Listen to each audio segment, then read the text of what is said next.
Ricardo, a gente vai gravar a atividade. Eu quero já perguntar para você se a gente pode disponibilizar no canal do YouTube depois. De acordo. Ah, tá ótimo, então. Obrigado. Então, quero iniciar esse Orico Online, o primeiro Orico Online, né, do segundo semestre de 2020. Para quem não sabe, esse é um projeto de extensão do Grupo Oricolé, do Programa de Pós-Graduação Interdisciplinar Estudos do Lazer, da Escola de Educação Física, Fisioterapia e Terapia Ocupacional da UFMG. Desde que iniciou o isolamento social e a pandemia, a gente, então, resolveu fazer alguma coisa que a gente pudesse se sentir mais próximo, bater um papo, e aí a gente optou, então, por fazer um projeto de extensão chamado Oricoline, o Papo do Bar Sem o Bar, porque o Oricolé é um grupo que adora conversar no bar, e por isso a gente resolveu dar esse nome, e não só por isso, mas também porque a gente está aqui tomando um vinhozinho, uma cervejinha e batendo um papo. E nós fizemos, então, ao longo do primeiro semestre, 3 encontros desse Orico Online, foi semanal, né, no primeiro semestre. Os encontros estão todos disponibilizados no canal do YouTube do Oricolé. É só acessar o YouTube e jogar lá Oricolé, que vocês têm acesso a todas as outras conversas que tivemos sobre várias temáticas aí que se relacionam com o campo dos estudos do lazer.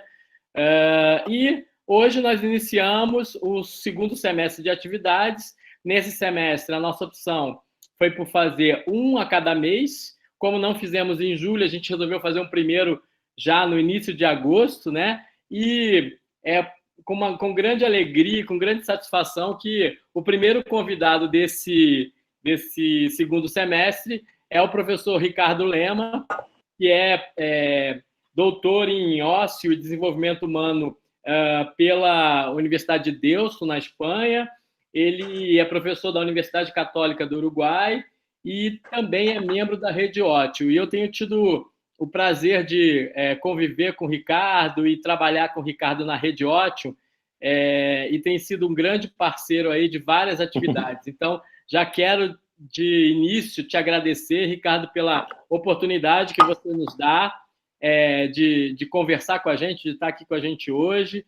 E, mais do que isso, dizer que, cada vez mais, nós, da América Latina, precisamos nos unir e fazer essas atividades, porque, por um bom tempo, a gente se afastou, né? Não esteve tão próximo, e agora eu acho que a gente começa a se aproximar cada vez mais. Então, é uma possibilidade que eu acho. O Uruguai tem sido um país onde nós temos estabelecido grandes parcerias, e o Ricardo é um desses profissionais que tem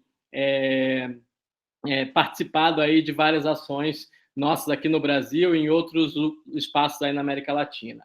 Eu quero também apresentar para vocês e convidar aí hoje para fazer essa mediação a professora Cláudia Bonalume.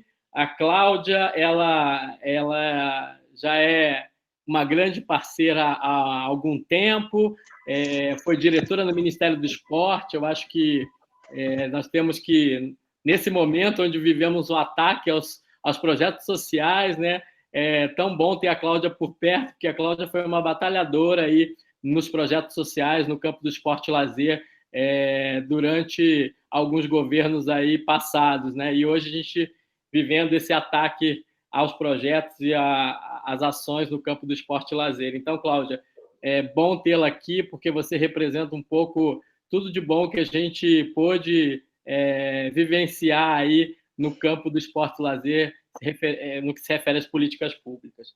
E a Cláudia hoje, ela é membro do Oricolé, porque ela é doutoranda aqui, orientada por mim, no programa de pós-graduação interdisciplinar em estudos do lazer. Então, a Cláudia hoje vai mediar. Quero agradecer a Cláudia também.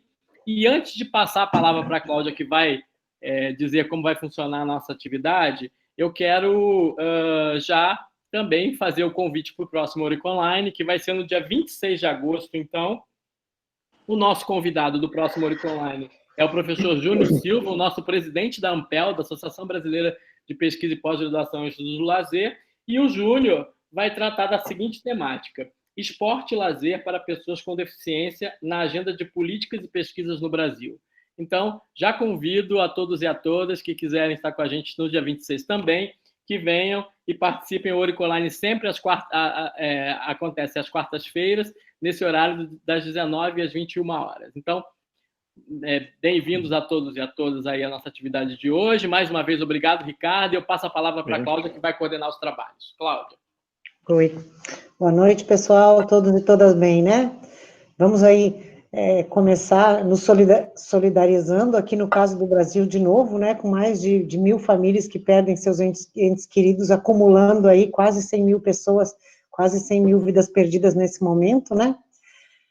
Ficamos aí solidários e esperando que em breve a gente tenha uma solução, já que a gente não está conseguindo uma coordenação governamental que dê conta disso, né? Que a gente não se acostume com esse patamar tão elevado que a gente está vivenciando aqui nos últimos meses. Bom, cumprimentar o professor Ricardo, o Helder, os colegas todos que estão aqui para esse nosso bate-papo hoje. Vai ser muito bom ouvi-lo falar sobre as políticas, sobre o esporte e lazer no Uruguai. Nós que vivenciamos, como o Helder falou, um período promissor, embora a gente saiba que com falhas, né, no Brasil, vai ser bom trocar algumas ideias, ouvir como é que tem sido essa experiência no Uruguai. Então, nós temos aí um teto até às 21 horas, o professor fala 40, 50 minutos, enquanto isso, quem quiser ir se inscrevendo para falar, se inscreve no chat, a gente vai registrando, quando o professor terminar a fala dele, a gente passa a palavra para as pessoas que quiserem fazer perguntas, comentar as falas que ele tiver aí, que ele trouxer para a gente, né? Então, todo mundo mantenha os microfones desligados, por favor, para facilitar. A câmera também é bom, porque às vezes dá um pouco de interferência, então, durante a fala do professor, a gente pede que todo mundo mantenha os seus desligados. Obrigada. Todos seus, professor. Bueno, muy obrigado, Elder, Claudia. Me disculpo, pero voy a hablar en español, despacio, y con diapositivas que sí están traducidas al portugués. Sí.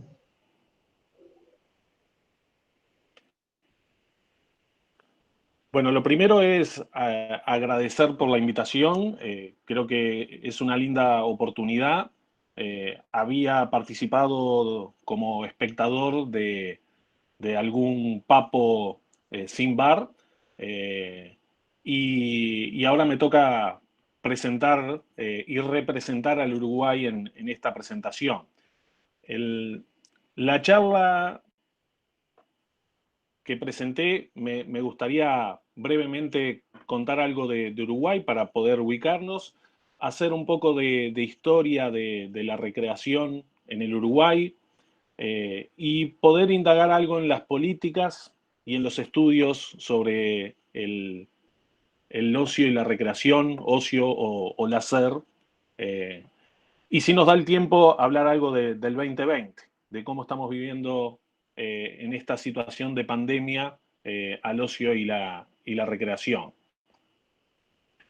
En primer lugar, hablar de Uruguay, que es uno de los países más pequeños del continente, que está colocado entre Brasil y Argentina, que es un país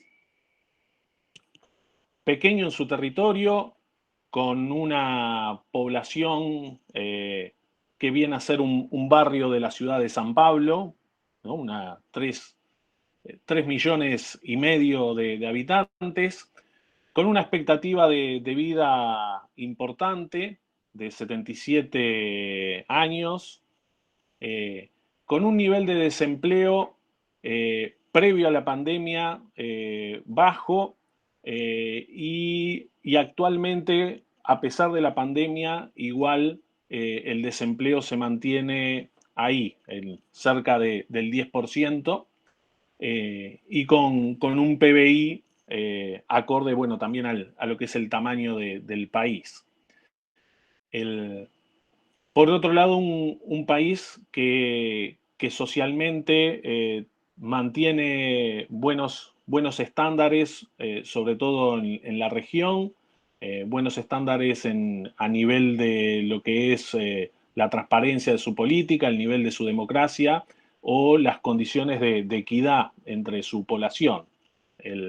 Aquí los extremos sociales sigue persistiendo todavía una importante clase media que amortigua entre lo que es los sectores más bajos y los sectores más altos de la sociedad.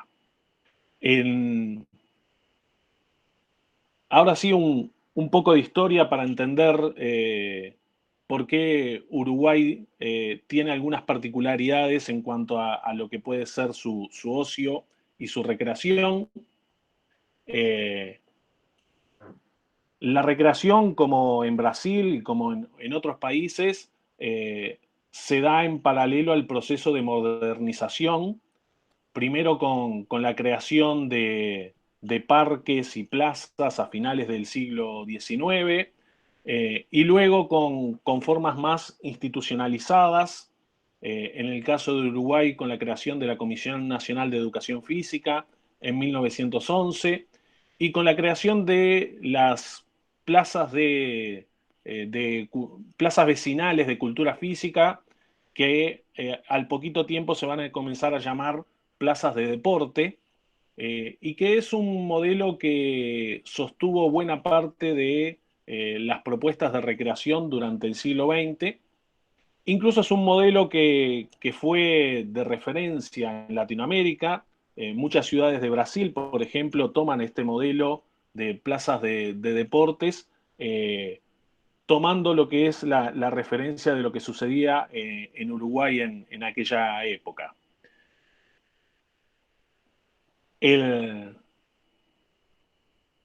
La Comisión Nacional de Educación Física, que es el órgano rector a nivel público de las políticas de deporte, educación física y recreación durante todo el siglo XX, que luego se transformará, tendrá un rango ministerial, actualmente es la Secretaría Nacional de Deporte, pero bueno, es el actor principal durante buena parte del siglo XX en el campo de la recreación, pero que a su vez tiene un vínculo estrecho en sus orígenes con la Asociación Cristiana de Jóvenes, un movimiento que es parte de la YMCA, de origen norteamericano o de origen anglosajón, pero sobre todo la influencia, como sucede también en muchas ciudades de Brasil y del resto de América. Montevideo recibe en 1909, se inaugura la Asociación Cristiana de Jóvenes, y los misioneros norteamericanos que vienen a desarrollar una forma de entender la educación física, el deporte y la recreación, vienen con un objetivo explícito de influenciar en el gobierno de la época, y de hecho la Comisión Nacional de Educación Física desarrolla sus políticas de recreación bajo la influencia del modelo norteamericano. De hecho, las plazas de deporte son un desarrollo que se hace en Uruguay a partir justamente de las concepciones de deporte, de educación física y recreación de matriz norteamericana. Uruguay en esas primeras décadas hace un desarrollo muy importante de sus plazas de deporte. En 15 años crea las primeras 75 plazas de deporte en todo el país. Actualmente Uruguay tiene 114. O sea que en los primeros 15 años se crean la mayoría de las plazas de deporte. Luego, en el resto del siglo XX se seguirán creando algunas, pero hay un impulso muy fuerte en esos primeros años de promover la recreación, la educación física, el deporte, desde esta infraestructura y desde esta política pública. Un dato que lo voy a dejar como una curiosidad. En la década del 40, las plazas de deporte intentan transformarse en centros de educación del tiempo libre. En 1940 plantean estas 6 dimensiones de las plazas de deporte, ya no como plazas de deporte, sino como centros de barrio, donde confluyeran actividades físicas y deportivas, actividades morales, actividades artísticas, actividades sociales, actividades intelectuales, actividades manuales. Una cosa que llama la atención de este dato, que esto se propone 20 años antes que Dumassedier plantee los intereses del ocio, ¿no? Ustedes conocen muy bien la influencia de Dumassedier en Brasil, y su planteo de intereses del ocio, que es 20 años después de este planteo que hacen las plazas de deporte en Uruguay. Una hipótesis, si alguno tiene que hacer su investigación doctoral, una hipótesis que podrían retomar es investigar cuánta influencia han tenido estas plazas de deporte, incluso en el desarrollo del pensamiento del propio Dumassedier. Pero bueno, eso lo dejo como un dato curioso. Lo que sucede a partir de la segunda mitad del siglo XX es que este modelo entra en crisis. Entra en crisis el país, ¿no? El modelo de plaza de deporte se sostiene con un país que está fuerte económicamente, está fuerte socialmente. Sin embargo, a partir de la segunda mitad del siglo XX, Uruguay inicia una crisis económica que luego se convierte en crisis social y finalmente en crisis política en los años 70 con una ruptura de la democracia, con un gobierno cívico-militar que se impone en forma autoritaria durante la década del 70 y hasta el año 85. Y eso tiene un impacto importante en la forma de entender a la recreación. En primer lugar, la crisis previa a la dictadura introduce la influencia de la animación europea, sobre todo de francesa, de la educación popular, y hacia la década del 70, con la dictadura cívico-militar, se da formas de recreación que procuran desarrollar resistencias a lo que es el control de la enseñanza. Las instituciones educativas comienzan a ocuparse de realizar actividades de recreación, de realizar campamentos, de realizar juegos mucho más allá del espacio de la educación física. Y comienza entonces a construirse un campo de la recreación más cercano a lo educativo y no solo al campo de la educación física, que como vamos a ver es un rasgo distintivo en el caso de la recreación en Uruguay. Luego vamos a ver un poquito más qué sucede en esos años siguientes al retorno de la democracia. Por un lado, la influencia del movimiento más vinculado a la educación popular, de juegos cooperativos, de técnicas participativas para la educación popular. También de juegos que vienen de las áreas expresivas y no tanto del juego motor, sino también del arte, de la pintura, del movimiento, de la música.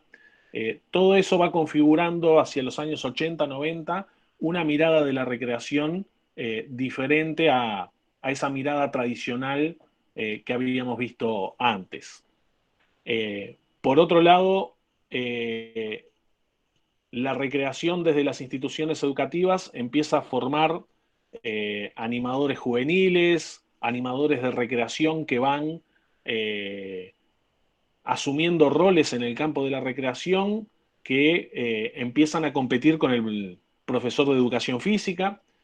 Empieza a surgir grupos de recreación, empiezan a surgir también espacios de intercambio, de nucleamiento de los recreadores, que van contribuyendo de a poco a que el campo de la recreación crezca más allá de lo que es el campo de la educación física. Al punto que hoy en Uruguay encontramos que el campo de la recreación tiene un desarrollo significativo, al menos en 6 ámbitos. Quizá el principal ámbito donde se ha ido desarrollando la recreación es el ámbito educativo, educativo formal, en escuelas, colegios, liceos, donde se desarrollan muchas actividades recreativas organizadas por los propios jóvenes de la institución. Incluso más de la mitad de las instituciones privadas de Montevideo tienen formación de animadores, o sea, ellos mismos, las mismas instituciones, forman recreadores para atender sus actividades. Y eso es una particularidad que no siempre la hemos visto en otros países de la región, ni de otros países que hemos visitado. Es como un rasgo distintivo de la recreación en Uruguay, el desarrollo que tiene en el campo educativo.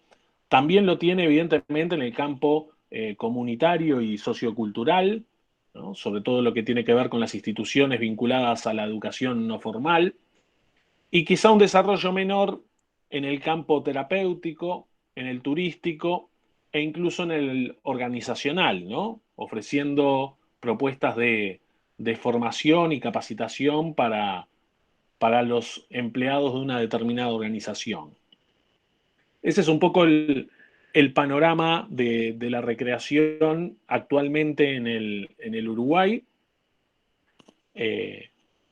A continuación me gustaría poder presentar algunas ideas sobre las políticas de ocio y recreación en el Uruguay en la actualidad. Ya pensando más en el siglo XXI y no tanto en esta descripción que hemos hecho del siglo XX. En primer lugar, un dato que debemos mencionar es que a diferencia de Brasil y de otros países latinoamericanos, el ocio y la recreación no son reconocidos explícitamente por la Constitución de nuestro país. Y este dato no es menor, ¿no? Yo creo que el desarrollo que han tenido a nivel de políticas de recreación algunos países como Brasil, como Colombia, está asociado al reconocimiento de la recreación como rango constitucional.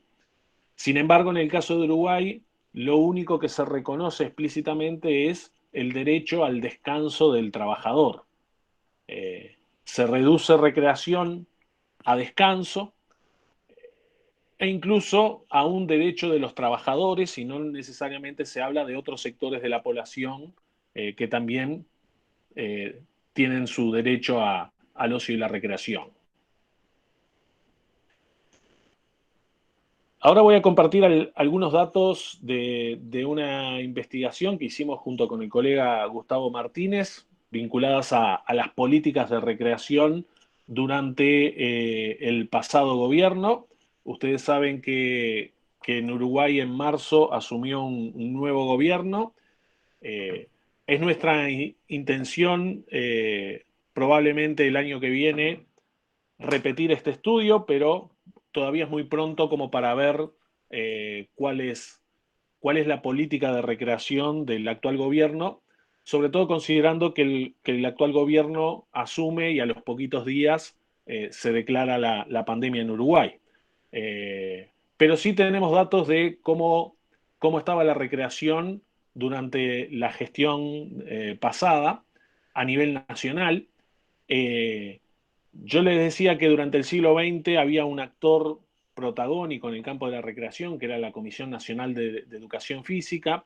Lo que ha sucedido en los últimos años, en los últimos gobiernos, podríamos decir, es que desaparece la Comisión Nacional de Educación Física o la Secretaría Nacional de Deporte como un actor protagónico en el campo de la recreación. Y a nivel nacional se dispersan los programas de recreación en diferentes formas institucionales, en diferentes ministerios, en diferentes organizaciones públicas. En el año 2017 encontramos 18 instituciones públicas que llevaban adelante programas de recreación, un total de 41 programas de recreación, solo considerando a nivel nacional. De esos 41 programas, 24 eran específicamente recreativos, se definían como recreativos, pero otros 17 no eran explícitamente recreativos, pero sí tenían un componente en cuanto a su metodología, en cuanto a su propuesta. Pero esos 41 programas estaban dispersos en 18 agentes del gobierno nacional distintos. Otro dato que surge de esta investigación es que en la presentación de esos programas no siempre utilizaban las palabras ocio, placer o la palabra recreación. Eran programas claramente recreativos, pero quizá trataban de justificarse, de buscar una legitimidad en lo educativo, lo social, en la salud. En cierta forma, creemos que cuesta en Uruguay legitimarse desde el campo de la recreación y por eso los programas, incluso los programas específicamente recreativos, se justificaban desde otras referencias como lo educacional, lo social o la salud. Es muy difícil encontrar un programa de recreación que se justifique por el bienestar intrínseco, ¿no? Esa dimensión más de ocio autotélico. Hay que justificarlo a partir de funcionalidades extrínsecas. Y otro dato que surgía muy curioso, pero creo que tiene su explicación, es que los programas que eran específicos de recreación eran programas que hacían un abordaje más recreacionista, más parecido a lo que era la tradición anglosajona de la recreación, y no incorporaban tanto esta mirada educativa de la recreación, este cambio de enfoque. Sin embargo, sí encontrábamos un enfoque más innovador en aquellos programas que no eran específicos de la recreación. Ahí la justificación que encontramos es que muchas veces los programas específicos de recreación siguen siendo llevados adelante en el ámbito público por profesionales de la educación física. Y ahí predomina en algunos casos una mirada más recreacionista. Sin embargo, en los programas no específicos de recreación, ahí encontrábamos un enfoque más educativo y quienes estaban llevando adelante esos programas eran profesionales de diferentes campos, no necesariamente de la educación física.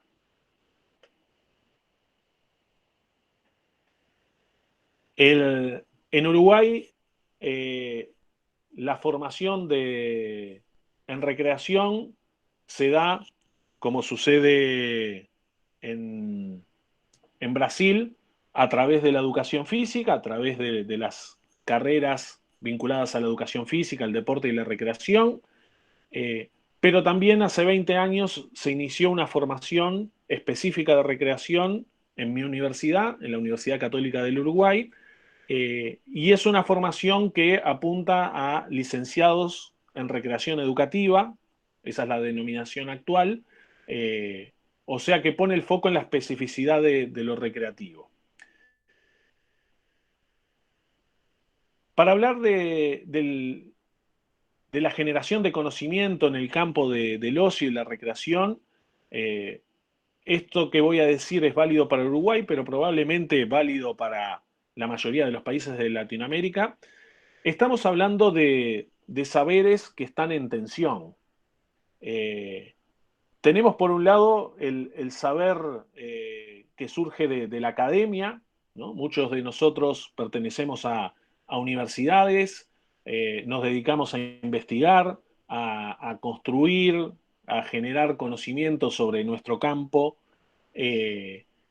pero también hay que reconocer que hay conocimiento que surge más desde el ámbito empírico, desde las propias prácticas, desde las propias experiencias, eh, y ese conocimiento no siempre es valorado por quienes estamos en la academia. Sin embargo, en el campo de la recreación, yo creo que es válido reconocer que buena parte del conocimiento que tenemos sobre el campo no surge de los ámbitos académicos, sino que también surge de las propias experiencias y las instituciones que están desarrollando en en ese paralelismo o en esa metáfora de Gandalf y Frodo, ¿no? Un saber más erudito y un saber más popular, pero como sucedía en El Señor de los Anillos, Gandalf solo no podía llevar el anillo y Frodo tampoco hubiera llegado sin la ayuda de Gandalf, ¿no? Ambos se necesitan mutuamente. En cuanto al saber académico, sí hay que reconocer tres instituciones que son las que están investigando en el campo del ocio y la recreación. En primer lugar, la Universidad de la República, Elder y varios integrantes de colegas de Elder han participado y han estado en el Instituto Superior de Educación Física de la Universidad de la República.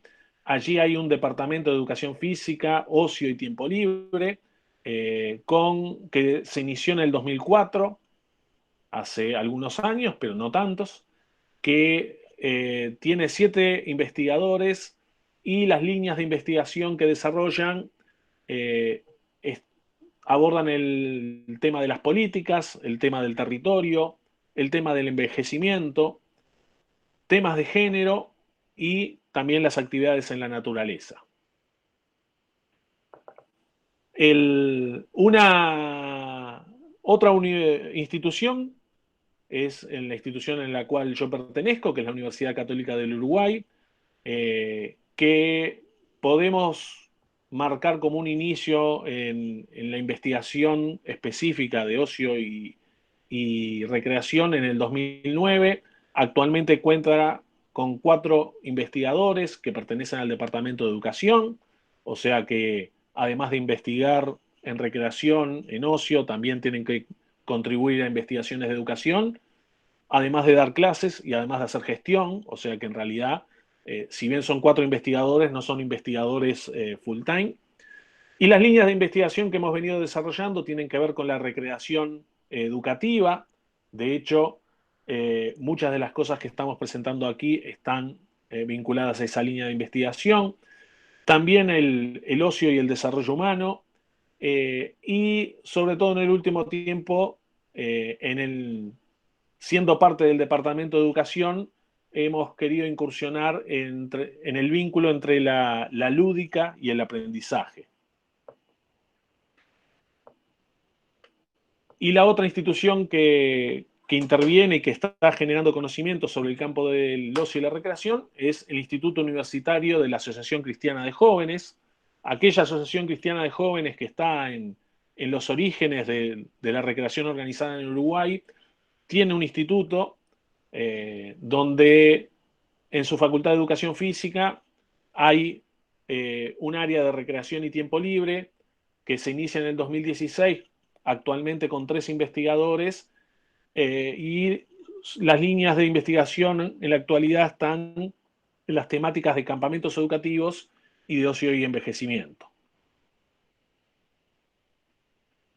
En síntesis, en cuanto a la construcción de conocimiento en el campo del ocio y la recreación, en Uruguay es muy reciente, no tiene más de 15 años, si bien podemos encontrar algunos antecedentes puntuales, aislados, anteriores, las líneas de investigación se empiezan a consolidar en el último tiempo y aún son muy incipientes. El abordaje disciplinar es básicamente del campo de la educación física y del campo de la educación más en general.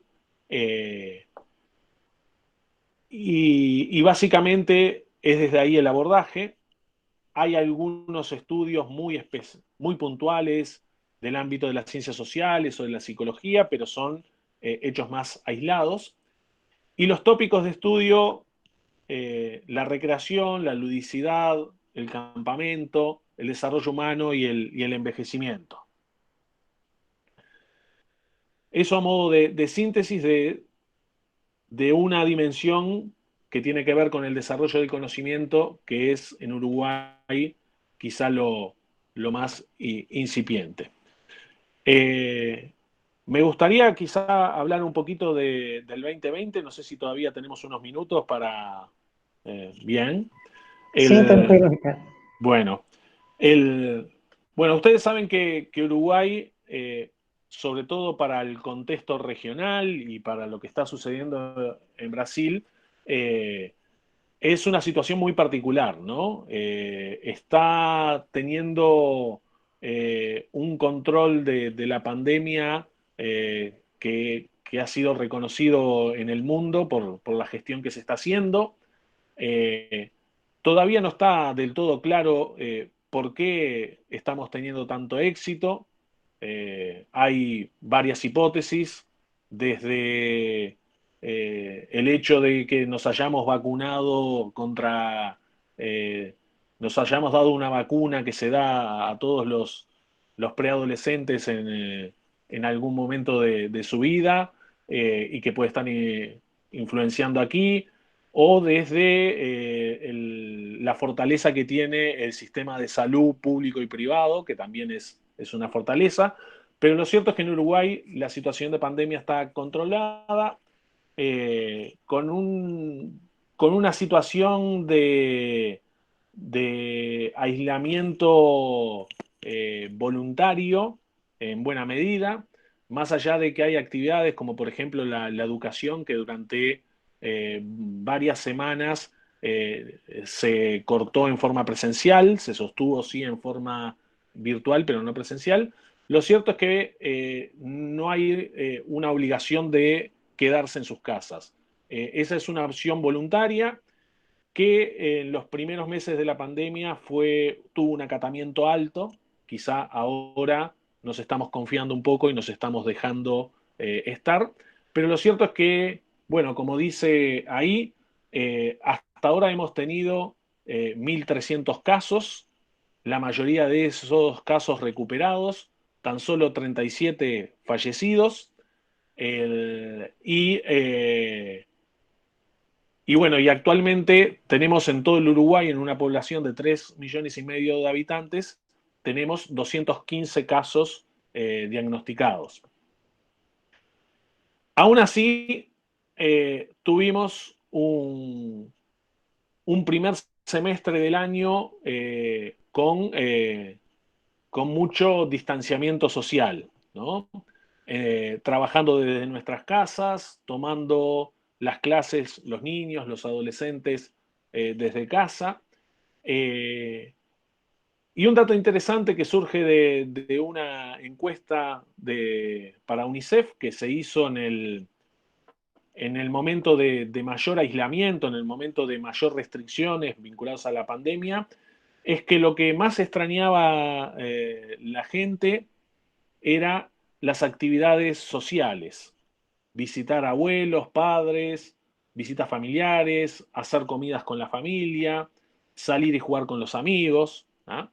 Y por ejemplo, los centros comerciales, los shopping centers que estuvieron cerrados durante un par de meses, eh, si bien es uno de los principales espacios de ocio, como sucede en buena parte del mundo, no generaron tanta nostalgia, tanta saudade como, como sí las actividades sociales.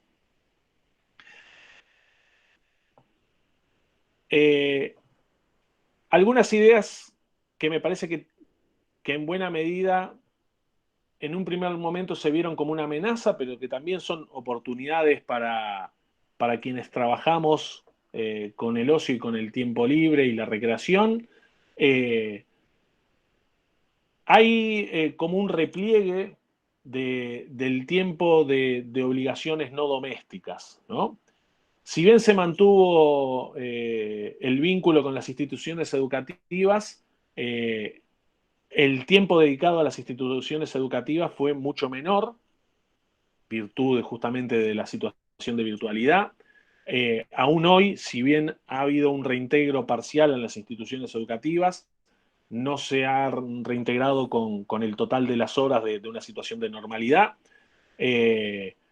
Por lo tanto, entonces, incluso a nivel laboral, en muchos trabajos, el hecho de teletrabajar generó condiciones para algunos de sobrecarga de trabajo, pero para otros también de un tiempo de trabajo más acotado. Con lo cual surgieron oportunidades, como dice por ahí, para desarrollar actividades en casa que implicaban volver por ejemplo, a la cocina casera, volver a hábitos más sustentables, menos automóviles en las calles, menos impacto en cuanto a la contaminación, también en cuanto a una flexibilidad entre los horarios de trabajo y ocio. Si bien mucha gente ha tenido que trabajar desde su casa, lo cierto es que se ha flexibilizado invadiendo el tiempo de trabajo al tiempo personal, pero también invadiendo el tiempo personal al tiempo de trabajo, ¿no? Se empezó a generar una hibridación, un tiempo híbrido, temporalidades híbridas que generaban en ambos sentidos de contaminación.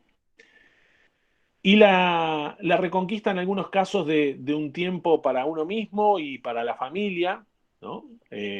La posibilidad de almorzar en la casa, que no es habitual para muchos, la posibilidad de poder hacer una pausa en el trabajo para jugar con los hijos, son cosas que nos dieron en buena medida la pandemia. La posibilidad de recuperar el espacio público para el peatón, ¿no? En la medida que había menos automóviles en las calles y en la medida que queríamos estimular la recreación con distanciamiento, se generaron entonces más ciclovías recreativas. Por lo menos en Montevideo no había ciclovías estables y empezaron a haber, pero en otras ciudades latinoamericanas también que tenían ciclovías han aumentado sus kilómetros de ciclovías. Y lo otro interesante es que han surgido un montón de propuestas que apuntan a una educación del ocio, una educación del hacer. Aquí un ejemplo que comparto en la pantalla es la propuesta del Plan Ceibal. Ustedes quizá conozcan el Plan Ceibal en Uruguay. Es un plan que se instrumentó hace 15 años, por el cual cada niño, niña, cada adolescente que va a una escuela, a un liceo público, recibe una computadora para poder trabajar, para hacer las tareas escolares y también para poder utilizarla como una herramienta de recreación. Esa computadora ha permitido sostener el vínculo educativo con los niños, con las niñas, con los adolescentes. Ha sido una fortaleza que ha tenido Uruguay para poder sostener ese vínculo educativo, pero también el Plan Ceibal ha ido más allá este año y ha tratado de avanzar hacia no solo los contenidos escolares, sino también a una educación vinculada al tiempo libre, a promover prácticas en el ocio, a promover prácticas en el tiempo libre, y en buena medida es es como un paso de crecimiento que tiene el plan Ceibal de ir más allá de lo que puede ser un soporte, una herramienta que complementa a la escuela y pasa a ser una herramienta que aborda la educación en un sentido más integral, ¿no? Y que empieza a incorporar otro tipo de propuestas que van más allá de los contenidos académicos. Y que en buena medida, si bien no se presenta como una educación del ocio, de la recreación, yo creo que tiene un componente sin duda muy significativo de educación para la recreación, de educación para el ocio. Y bueno, eso era un poco lo que quería presentar a modo de un rápido paneo, un rápido recorrido, que espero no haberlos aburrido con esto, y sí dejar ahora un tiempo para poder intercambiar con ustedes a partir de preguntas. Sí. Voy a quitar Sí.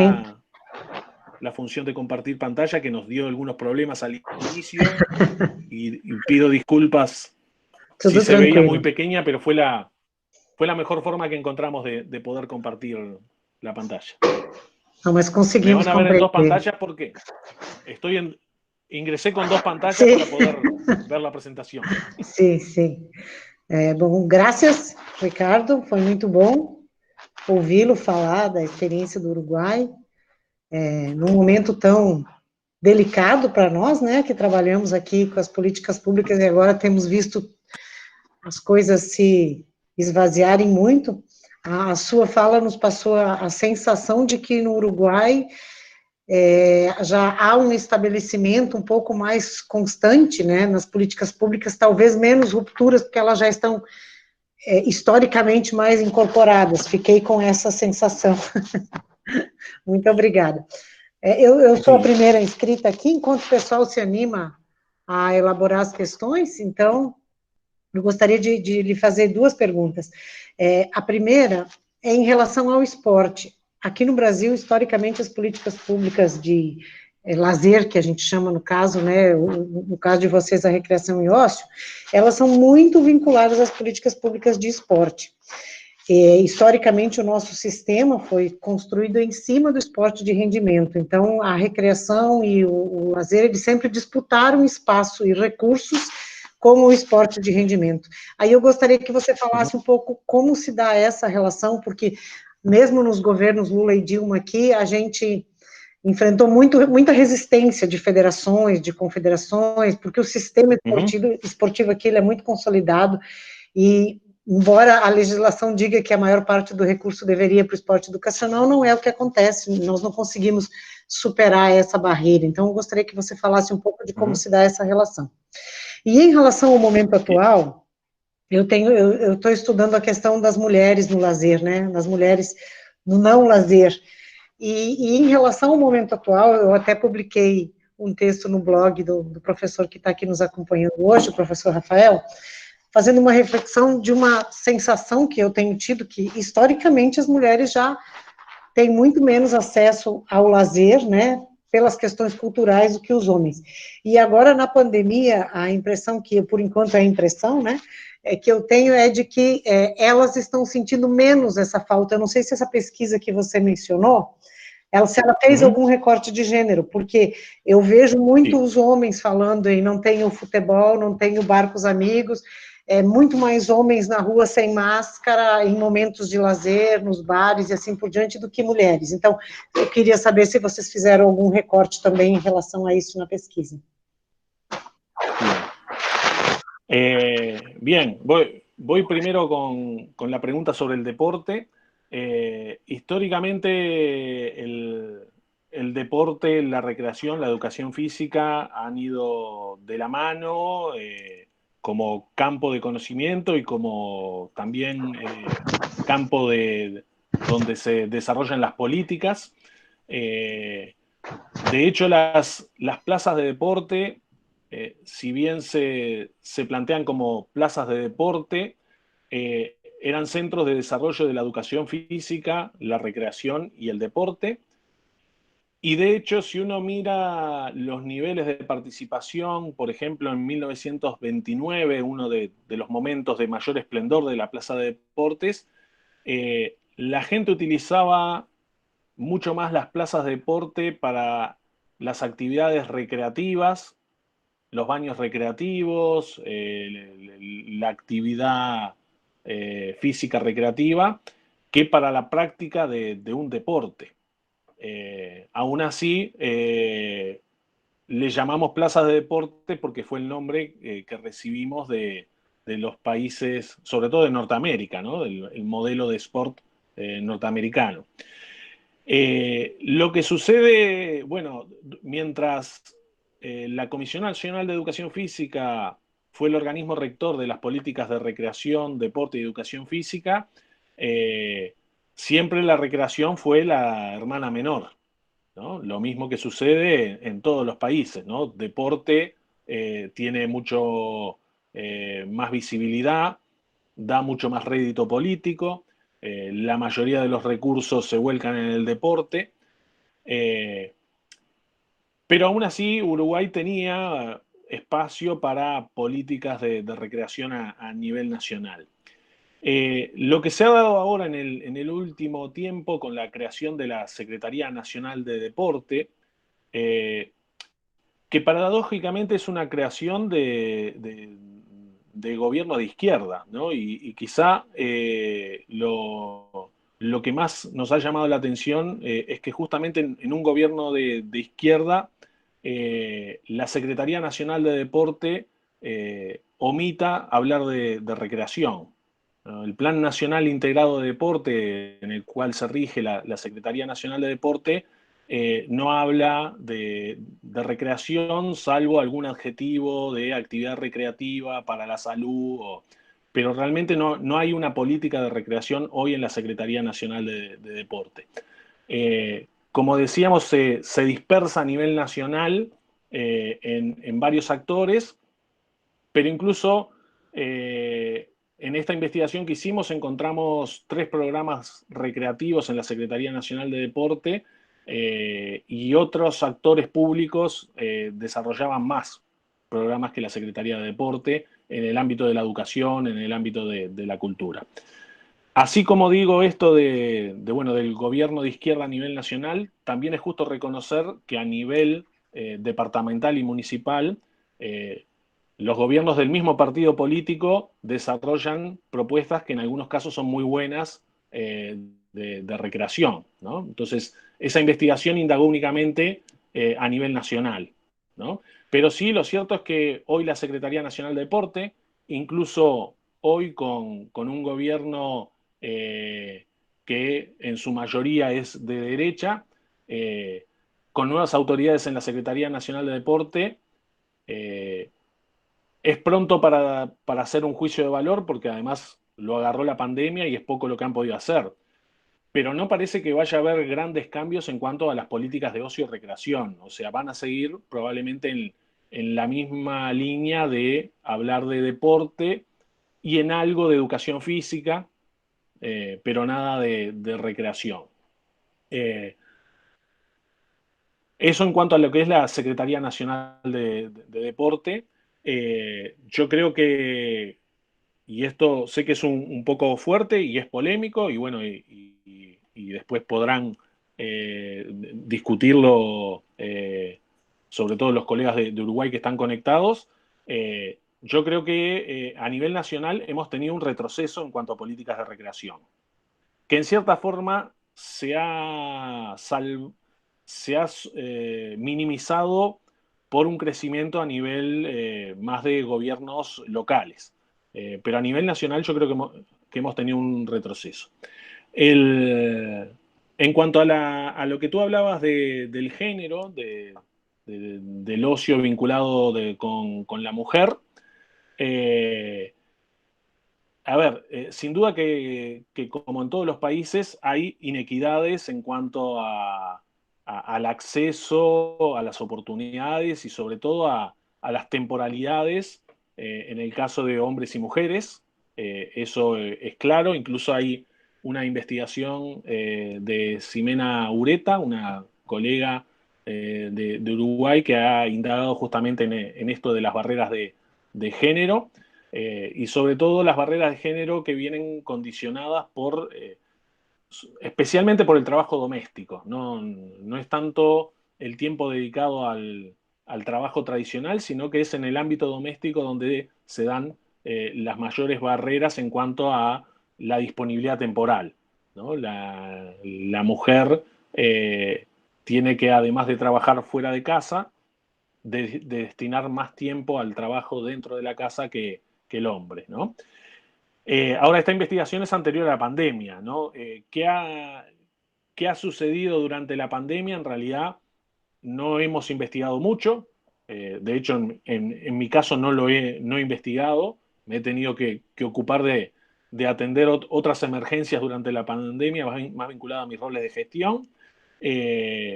Y la única investigación que encontré fue un poco la que compartí de UNICEF, pero hasta donde sé no indagaban en cuanto a las diferencias de género, o sea que no podría aportar a la segunda pregunta. Graças. O Helder está inscrito, depois Rafael e depois Gustavo. Passo para o Helder. Acho que a gente ainda pode ir fazendo as perguntas individuais, né? Depois, se tiver mais gente, a gente agrupa aí. Ricardo, primeiro agradecer pela sua fala.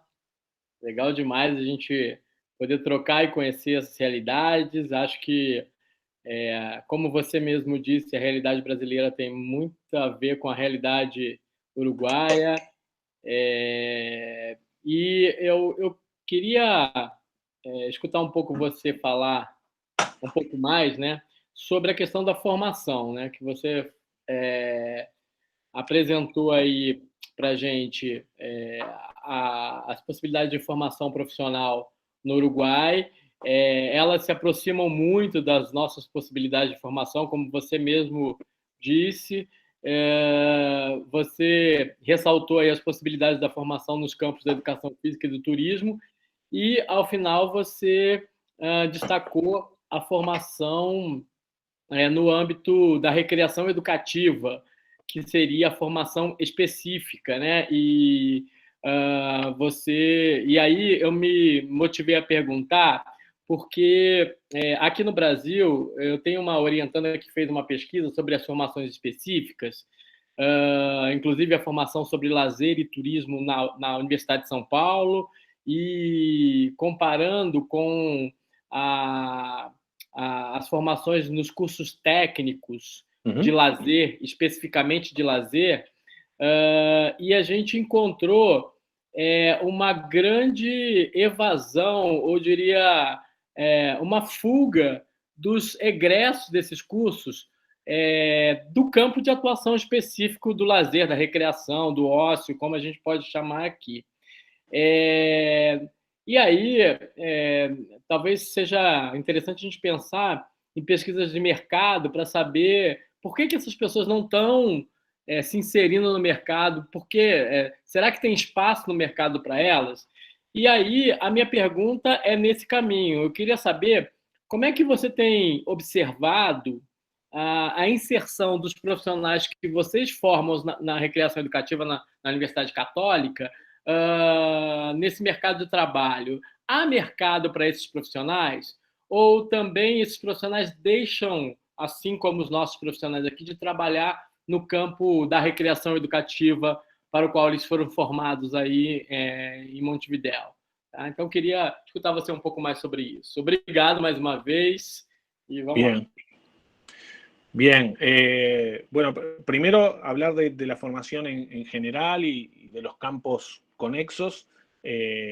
La formación tradicional en Uruguay viene por el lado de la educación física, ¿no? Quienes querían estudiar o trabajar en el campo de la recreación tenían dos opciones, o formarse en forma empírica o a través de cursos, de cursos más técnicos, o cursar educación física.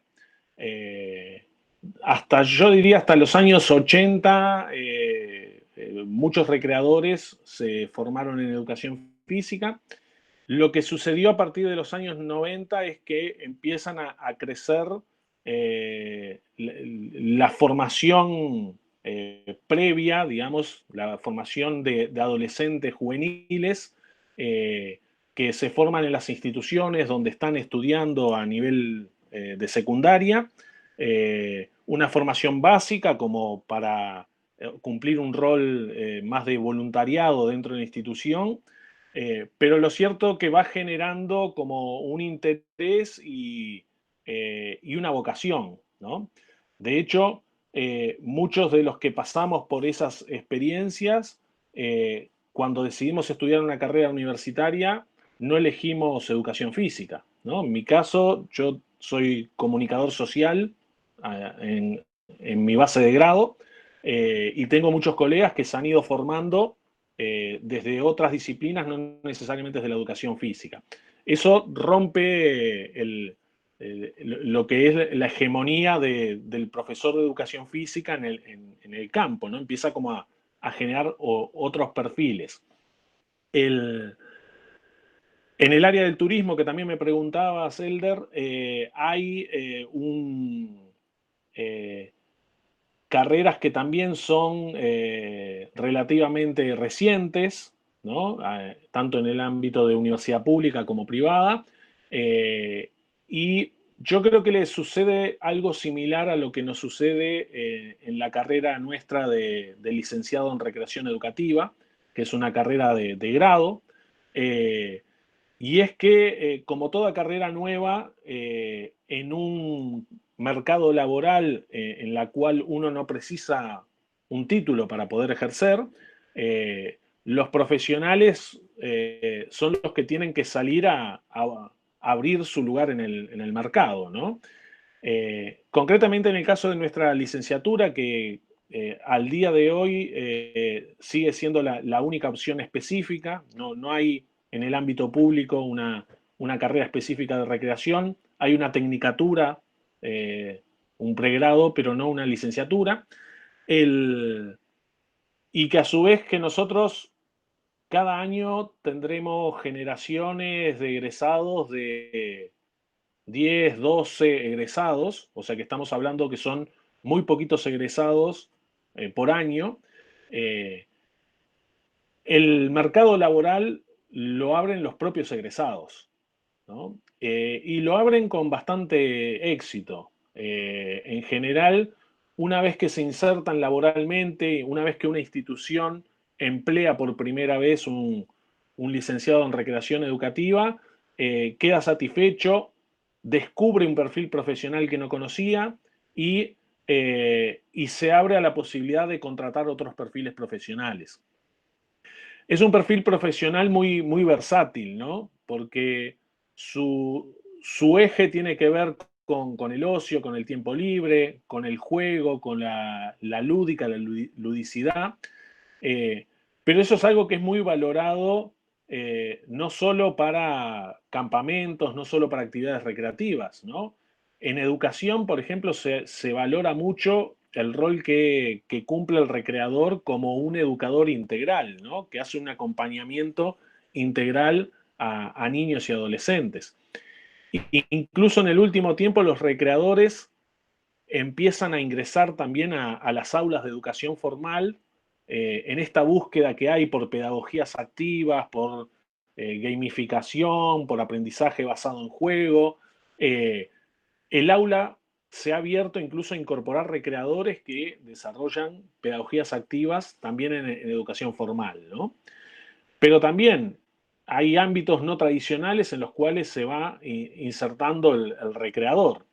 Hace un par de años, el plantel principal de Peñarol, uno de los dos equipos más importantes del Uruguay, no el más importante porque yo soy de Nacional, pero bueno, Peñarol tenía en su cuerpo técnico un licenciado en recreación educativa cuya tarea era trabajar desde el ocio, desde la recreación, los aspectos emocionales que incidían en el rendimiento del juego, generar de repente a través de juegos de comunicación no verbal, las posibilidades de obtener un mejor rendimiento en el campo de juego, ¿no?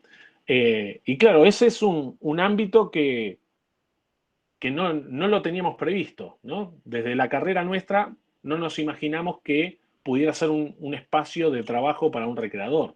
Sin embargo, un egresado fue, armó su propuesta, consiguió convencer a un entrenador, trabajó unas semanas en forma voluntaria hasta que finalmente la institución dijo, lo contrato. De hecho, ese cuerpo técnico luego se fue al Barcelona de Guayaquil y a uno de los profesionales que se llevó fue al recreador.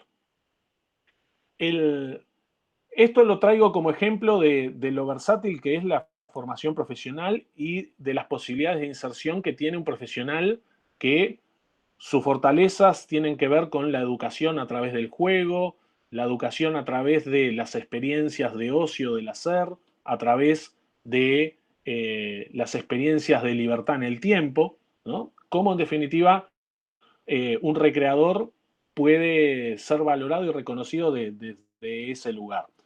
Quizá la debilidad nuestra no está tanto en el perfil de egreso, sino en el ingreso. Y es que nos cuesta no tanto convencer a los estudiantes, a veces nos cuesta convencer a las familias de que esta es una carrera profesional, ¿no?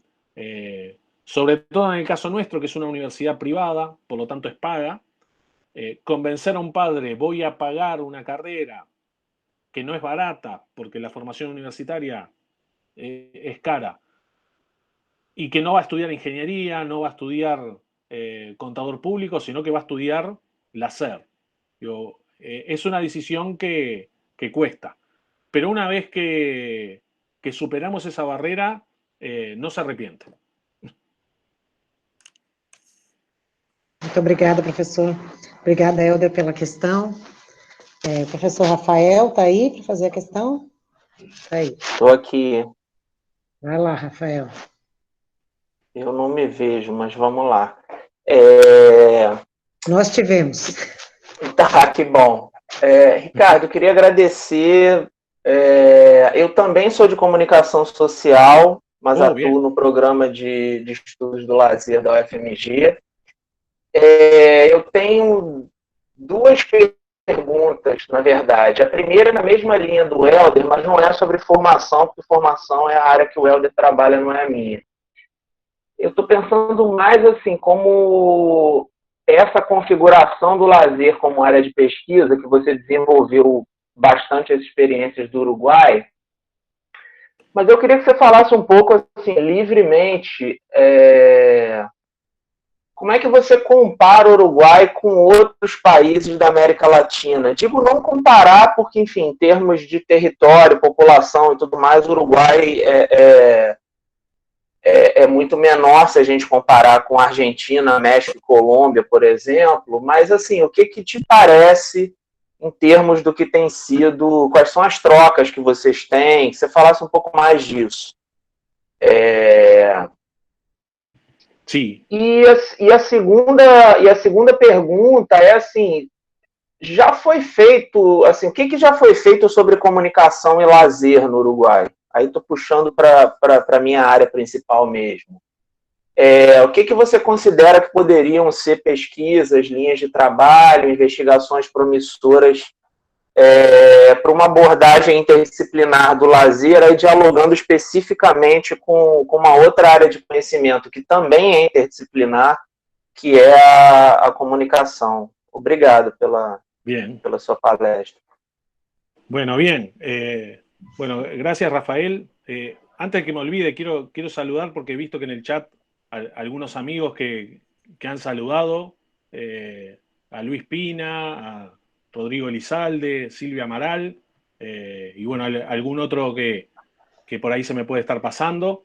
Y bueno, también algunos colegas de Uruguay como Fabián, que anda por ahí también, y Martín, que me ayudó con la presentación, que agradezco que estén aquí y que bueno, que también en algún momento podemos ceder micrófonos para hablar de Uruguay y complementar más la la mirada.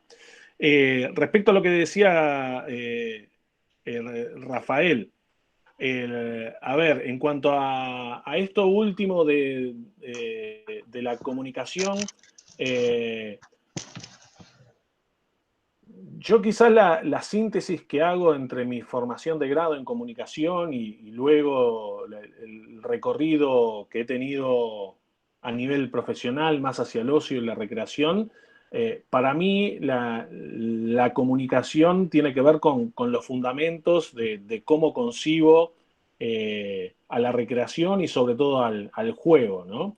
Yo creo que los procesos comunicacionales y los procesos culturales, ¿no? Que tienen que ver con la forma en la cual le damos sentido a lo que nos rodea, a los vínculos que tenemos con los demás, en buena medida se pueden explicar desde el papel que juega la ludicidad en nuestra forma de relacionarnos, en nuestra forma de comprender el mundo, e incluso en la forma que tenemos de comprender nosotros mismos, ¿no? Yo siempre digo que para mí recreación es, en primer lugar, recrear la forma que tenemos de vincularnos con los demás, de recrear en definitiva la forma que tenemos de darle sentido a nuestro entorno y sobre todo de recrearnos a nosotros mismos, ¿no? Nuestra propia representación y cuando intervenimos desde la recreación nos permite trabajar en esas tres dimensiones, ¿no? La social, la cultural y la personal. Y sí lo fundamento desde las ciencias de la comunicación, desde la semiótica, es parte de mi marco teórico para poder justificar cómo es que funcionan esos procesos. No lo veo tanto desde el vínculo que puede tener los ámbitos más tradicionales de inserción de un comunicador, aunque lo cierto es que muchos recreadores terminan trabajando por ejemplo, en el ámbito de la comunicación organizacional o incluso de la comunicación publicitaria, ¿no? Generando productos no tradicionales o sea que evidentemente que también hay vínculo en cuanto al desempeño más profesional. Y sin duda, ¿no? El hecho de que en los medios de comunicación puedan haber recreadores, ¿no? Los medios de comunicación cuyo componente esencial tiene que ver con el entretenimiento, en muchos casos el juego, pero no es lo habitual. Ahora hace poquito, con esto de la pandemia, un egresado de la carrera empezó a tener una columna semanal en un programa de la televisión pública, planteando justamente propuestas de juegos para hacer en familia. Y claro, debería haber más recreadores en los medios de comunicación. De hecho, creo que la televisión, por ejemplo, sería mucho más creativa si hubiera más recreadores y no tanto productores de marketing, ¿no? Me olvidé de la primera pregunta que me hiciste, perdón. Era questão de você falar um pouco da experiência do Uruguai nessa trajetória que é recente, aí que você falou dos últimos 15 anos, olhando para a experiência de outros países da América Latina, assim, como é que se dialogam e tal, porque são muito diferentes, me parece, né? Sí. Bueno, puedo hablar de algunos países de América Latina y como espectador, ¿no? Porque me ha tocado visitar y conocer algunas experiencias bueno, de Brasil, de Colombia, de México, de Argentina. Y yo creo que Argentina está en una situación más similar a nosotros en cuanto a la forma de entender la recreación y el nivel de desarrollo. Quizá la ventaja que tenemos, que a diferencia de Argentina, la formación específica es todavía a nivel de tecnicatura. Hay algunos intentos más inconstantes de algunas licenciaturas. Pero en realidad en eso creo que tenemos ahí una diferencia. Pero sí en cuanto a la forma de entender la recreación, y que creo que hay mucha sintonía. Con Brasil, con Colombia, realmente yo tengo mucha admiración en cuanto a muchas cosas que han logrado a nivel de desarrollo de políticas, a nivel de desarrollo de investigación recreación. Son para mí dos países de referencia. Con México lo que he conocido, me parece que le ha costado a México todavía desmarcarse de la influencia de la recreación norteamericana. Claro, está mucho más cerca, para nosotros es mucho más sencillo tomar distancia porque estamos lejos, pero creo que a México le ha costado. Son con los países que me podría comparar en recreación. Ahora sí, prefiero compararme en fútbol, pero que ahí me siento con más propiedad para poder hablar. Pero bueno, no es el propósito de esta charla. Ok, obrigada, Rafael, obrigada, Ricardo. O Gustavo disse que já está contemplado na sua resposta, e temos a Denise para fazer uma questão também. Vai lá, Denise. Bom, primeiro agradecer, Ricardo, por essa fala, né? Muito bom conhecer essa realidade do Uruguai e conseguir fazer, né, esse paralelo com a gente, né? Em algumas horas, como já foi dito, muito parecido, em outras muito distante. E aí eu queria que, de repente, você falasse um pouco, né, pudesse elucidar como que vocês estão vivendo nesse momento a relação da recreação, né, do que você chama de recreação, com esse momento de pandemia. Como que essas práticas estão sendo vivenciadas, né? Elas todas também se transformaram, como nós aqui, em muita medida, na questão virtual, elas foram deslocadas para esse espaço-tempo, né, da virtualidade, ou vocês estão conseguindo ter algum tipo de contato? Como que está essa realidade aí no Uruguai? Sí, bueno, en cierta forma, al final de la presentación quise hablar algo de eso. Quizá la precisión que debería hacer es que lo que pueda decir no es conocimiento basado en evidencia, sino que es más bien mi experiencia empírica, ¿no?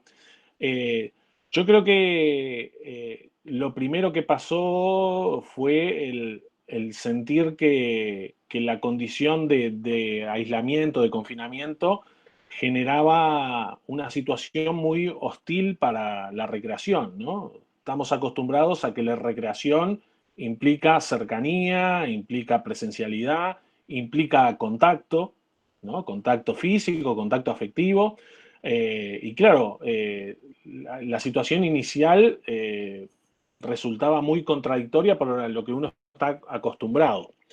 Creo que luego empezamos a encontrar las oportunidades dentro de una situación que no es la ideal, ¿no? Si yo tuviera que elegir cómo quisiera que siga nuestra vida cotidiana, no sería esta la forma, está claro, pero ante esta situación encontrar que sí es posible desarrollar propuestas de recreación.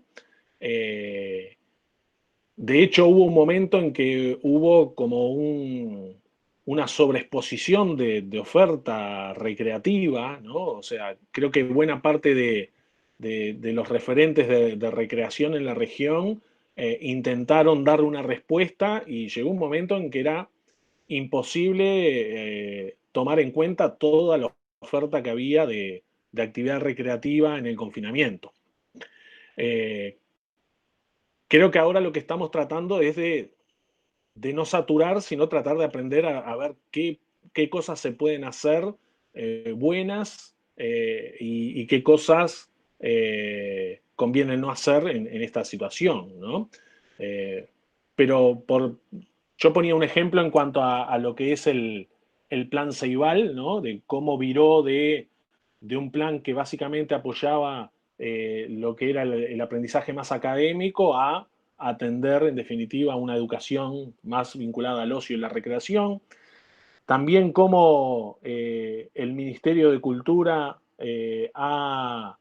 desde el primer momento habilitó una propuesta de cultura en los hogares a través de Internet, a través de diferentes recursos. Ahora nosotros acabamos de terminar la semana pasada las vacaciones escolares de invierno y desde el área de cultura había una propuesta recreativa todos los días para niños, y que realmente en mi propia experiencia con mi hija más pequeña, que tiene 7 años, se entusiasmó mucho con esa propuesta, y realmente eran propuestas que, a pesar de la distancia que genera lo virtual, ella se sentía como que estaba participando en esa propuesta. Hoy, por ejemplo, se están habilitando propuestas de teatro que son presenciales, pero con aforo limitado, con poca gente, y lo que están haciendo es ofrecer también las funciones de teatro a través de streaming. Eso genera una posibilidad para mucha gente de acceder a obras que en una situación de normalidad no podría. La mayoría de los teatros en Uruguay están en Montevideo, al sur del país, ¿no? Por ahí la compañera que comentó que era de Rivera, para venir a un teatro capaz que tiene que hacer 600 kilómetros para poder llegar a una función de teatro. Hoy podría ver la función de teatro por streaming. Evidentemente que no es lo mismo la experiencia de estar dentro de un teatro que verla, pero sí seguro que es mucho mejor ver un teatro por streaming que no verlo, porque me queda lejos de casa o porque no puedo salir de mi casa porque tengo que hacerme cargo de los niños. Habrá que ver en qué medidas de la pregunta anterior de las barreras de género, cómo afecta esta nueva normalidad a las barreras de género, ¿no? Si no permite generar nuevas posibilidades de acceso a otra gente. Y bueno, y algunas experiencias como lo que decía, ¿no? La ciudad empezó a cobrar una escala más humana, ¿no? En la medida que había menos automóviles, que se empezó a generar espacios para los peatones, ¿no? El tema es cómo lograr consolidar eso y que no sea algo solo para la pandemia, y que luego, cuando volvamos a salir completamente del confinamiento, sea el auto el que gane el espacio público, que sea la contaminación sonora y la contaminación biológica la que nos corre del espacio público, ¿no? Muito obrigada, Ricardo. Denise também. Nós temos a Olívia ainda inscrita, e aí na fala da Olívia, quando você responder, Ricardo, você já pode fazer suas considerações finais. Eu acho que a nossa discussão aqui foi rica, já temos conta do que nos propomos hoje, né? Então, eu passo para a Olívia para fazer a questão e na sequência, para o professor Ricardo para a resposta e para as considerações finais. Bom, boa noite a todos e todas. Professor Ricardo, eu estou sem câmera, me desculpe. Está de pijama, né, Olívia? Estou descabelada, né?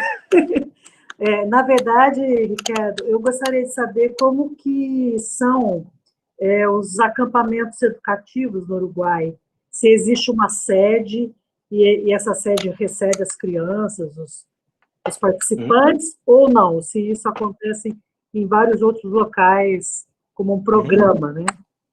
Bien. Bueno, es muy interesante la pregunta, porque lo mencionamos, pero creo que es también otro rasgo de la recreación en Uruguay, que es estos campamentos educativos que desde hace mucho tiempo que se hacen en instituciones educativas, primero en instituciones privadas y algunas públicas, y que luego también incluso se masificaron a nivel público.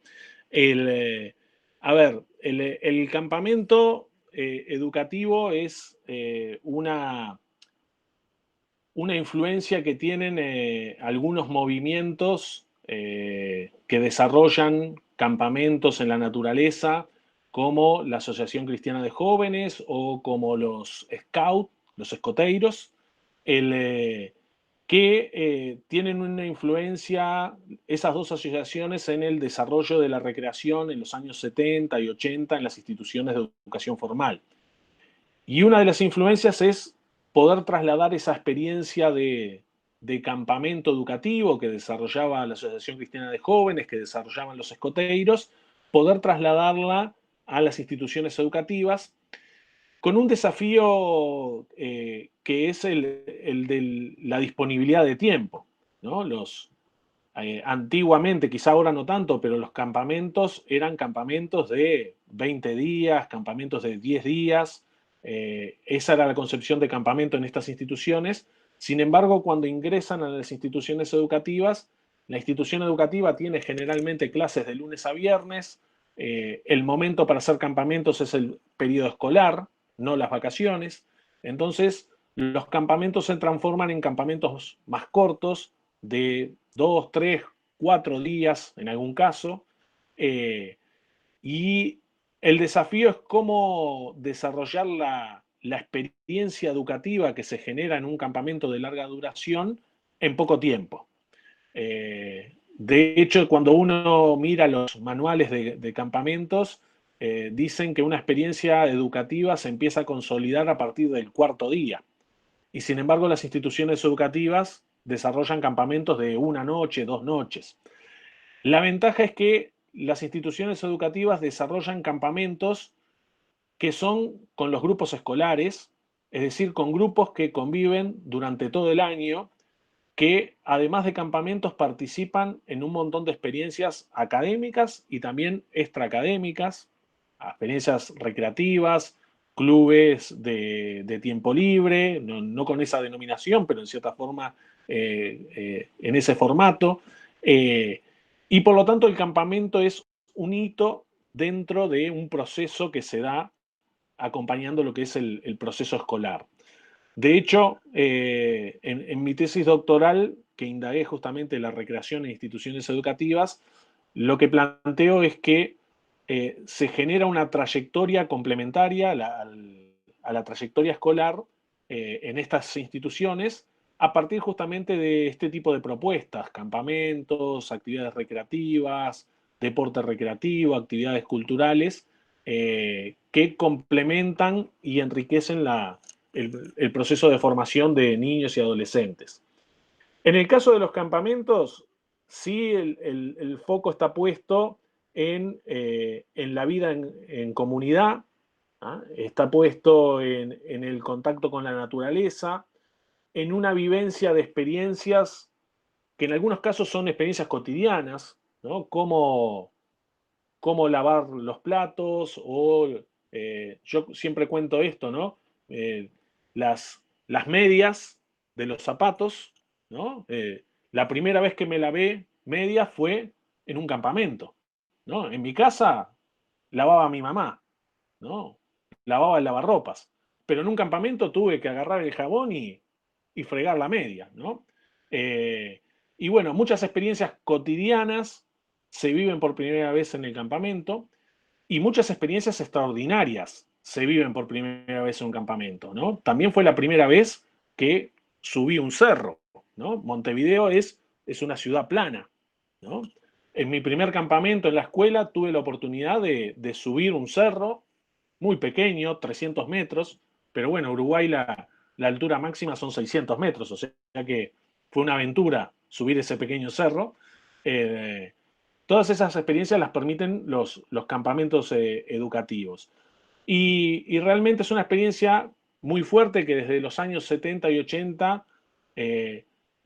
no se desarrollaron por primera vez, pero sí se empezaron a consolidar en los 70, 80 y hay instituciones que tienen campamento en todos los años del ciclo escolar y a veces más de un campamento al año. Y en el 2009 la educación pública incorporó un programa de campamento educativo cuyo cometido era universalizar la práctica de campamento, tratar de que todos los niños y niñas y adolescentes también de escuelas y liceos públicos pudieran acceder a una experiencia de campamento. Es una experiencia que arrancó con mucha fuerza, que luego fue perdiendo fuerza en cuanto a los recursos que destinaba el Estado para los campamentos. Y bueno, y en esta situación de este año seguramente es una experiencia que quizá en los últimos meses del año se pueda retomar en parte, pero que bueno, que no se está realizando en este momento. No sé si la pregunta iba por aí, ou Olivia? Não, obrigada. É isso, sim, é bem diferente do Brasil, tem vários formatos, Sí. né? Olivia, perdón, pero una cosa que me preguntaste si olvidé responderte.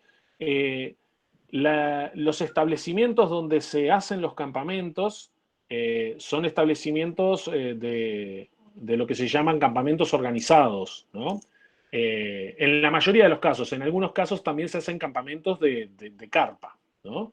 Pero en la mayoría de los casos son establecimientos campamentiles, algunos que pertenecen a las propias instituciones educativas, hay instituciones educativas que tienen su lugar de campamento, hay otras que clubes o asociaciones que tienen campamentos más al estilo establecimiento norteamericano, pero después también hay muchas instituciones que hacen campamentos en carpa, en la naturaleza, lo que se llama campamento rústico, sobre todo las instituciones que tienen más influencia de los escoteiros, recuperan mucho eso. Lo cierto es que en el último tiempo las demandas de confort en los campamentos han aumentado, ¿no? Hay mayores exigencias, ya dormir en el piso no todo el mundo te lo acepta, pasar frío no todo el mundo te lo acepta, y a veces como que se desnaturaliza el campamento, porque justamente implica, la esencia del campamento implica también la cierta rusticidad, ¿no? Obrigada, Ricardo. Deu para fazer comparativo aqui com o Brasil. Muito obrigada, viu? Gracias. Um abraço. Obrigada, Olivia. Obrigada, Ricardo. Ricardo, Sí. você quer fazer suas considerações finais para a gente encerrar o nosso bate-papo? Nós só temos ali agradecer muito. Bien. Bueno, en realidad me han hecho hablar de todo un poco, o sea que no me queda nada nuevo para agregar. Sí, alguna consideración final que tiene que ver con esta propuesta que me han invitado a participar y que realmente agradezco. Creo que uno de los efectos positivos de la pandemia es que han aumentado la cantidad y la posibilidad de tener estos contactos y estos intercambios, y realmente quiero felicitar al equipo, a Elder y a todo el equipo que está detrás de esta iniciativa, porque realmente es una iniciativa muy buena, muy valiosa, que está permitiendo realmente conocer mucho más lo que está pasando en nuestro continente. Y nada, digo, insistir en que se sigan generando estos espacios, aun cuando volvamos a una mejor situación de menos confinamiento.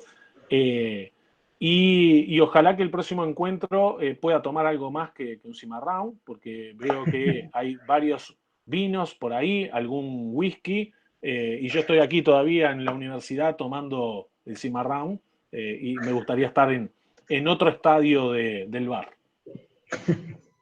Que bom, muito obrigada, Ricardo. Obrigada a todos que ficaram aí conosco até agora. Vou passar para o Elder, para ele encerrar a nossa conversa de hoje. Pagar a conta também no bar lá, Elder. Bom, Ricardo, mais uma vez, obrigado pela sua participação. Foi muito legal esse nosso debate, nosso diálogo. Como eu já disse, vai estar disponível no canal do Auricolé a partir do meio da próxima semana.